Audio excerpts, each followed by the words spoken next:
Yuri wanted to know, what are the Catholic arguments for adding the Filioque into the Creed? Yeah, fantastic question. And this is a big question, right? Because it's at the heart of disagreements between Catholic and Orthodox Christians. So first of all, what does Filioque mean? I think that's important to get on the table for our listeners. It's Latin for "and the Son," and it refers to the Holy Spirit proceeding from the Father and the Son, which we profess as Catholics every Sunday in the Nicene Creed. The Catechism of the Catholic Church gives a nice summary, a brief synopsis of this theological issue in paragraphs 246 to 248.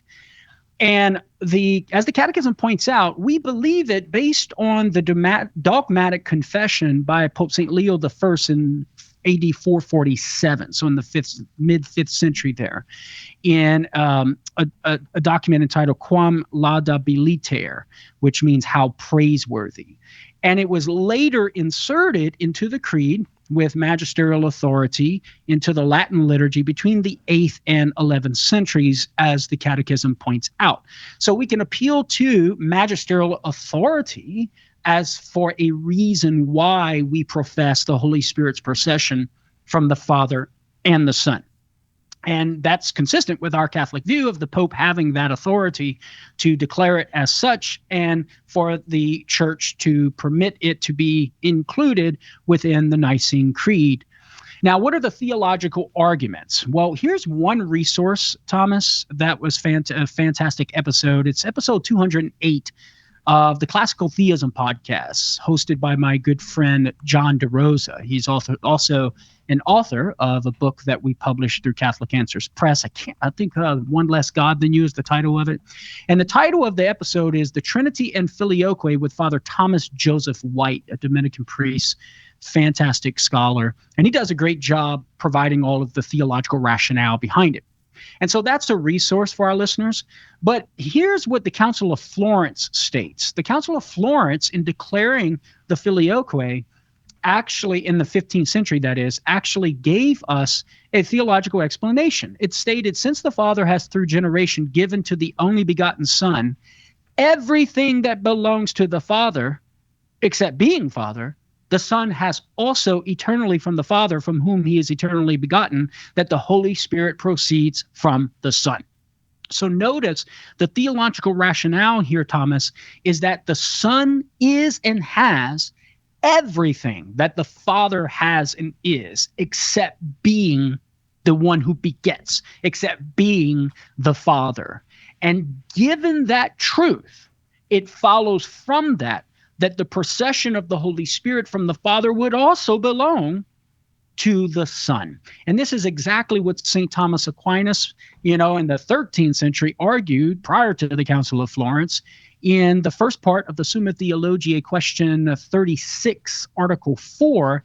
He teaches the same thing. The Council of Florence was adopting St. Thomas's argument there in its declaration.